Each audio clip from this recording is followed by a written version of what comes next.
തസ്മൈ ശ്രീ ഗുരവേ നമഃ. ഓം ശ്രീ സായിരാം.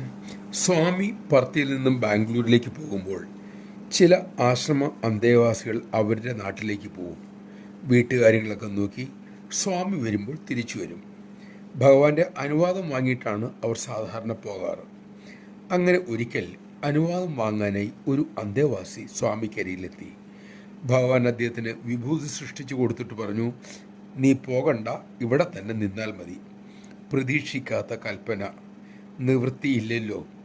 അദ്ദേഹം യാത്ര ഒഴിവാക്കി റെയിൽവേ ടിക്കറ്റ് ക്യാൻസൽ ചെയ്യുകയും ചെയ്തു. അന്ന് അദ്ദേഹം ക്യാൻറ്റീനിലെ പണി നടക്കുന്ന സ്ഥലത്തുകൂടി പോകുമ്പോൾ അദ്ദേഹത്തിൻ്റെ തലയിലേക്ക് മുകളിൽ നിന്നൊരു ഇഷ്ടിക വീണു. ഉടൻ തന്നെ ആശുപത്രിയിൽ എത്തിച്ചു. 3-4 തുന്നൽ ഇടേണ്ടി വരികയും ചെയ്തു. അദ്ദേഹം ഇങ്ങനെ ചിന്തിച്ചു, എനിക്ക് വീട്ടിലേക്ക് പോയാൽ മതിയായിരുന്നു. ഭഗവാൻ എന്നെ വിട്ടിരുന്നെങ്കിൽ ഈ ദുരന്തം ഒഴിവാകുമായിരുന്നു. ഏതായാലും പിറ്റേ ദിവസത്തെ പത്രം കണ്ട് അദ്ദേഹം തരിച്ചുപോയി. അദ്ദേഹം പോകേണ്ടിയിരുന്ന തീവണ്ടി പാളം തെറ്റി മറിഞ്ഞു. നിരവധി പേർ മരിക്കുകയും ചെയ്തു.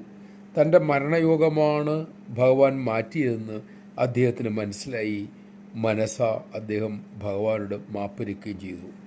കുറേ ദിവസം കഴിഞ്ഞ് ബാംഗ്ലൂരിൽ നിന്നും സ്വാമി മടങ്ങി വന്നു. ആ ഭക്തനെ കണ്ടപ്പോൾ അതിശയഭാവത്തിൽ ഭഗവാൻ ചോദിച്ചു, ഓ, നീ ഇപ്പോഴും ജീവിച്ചിരിക്കുന്നുണ്ടല്ലേ? സന്തോഷമായി. ജയ് സായിരാം. ഭഗവത് സ്മരണയോടെ സേവയോടെ മുന്നോട്ട് പോകുമ്പോൾ നമുക്ക് ചിലപ്പോൾ ക്ലേശങ്ങൾ ഉണ്ടാകാം. പക്ഷേ അത് വേഷം മാറി വരുന്ന ശുഭകാര്യങ്ങളാണ് എന്ന് തിരിച്ചറിയാൻ നമുക്ക് സാധിക്കട്ടെ. അതിനുള്ള വിവേകം ഭഗവാൻ തന്നെ നമുക്ക് നൽകട്ടെ.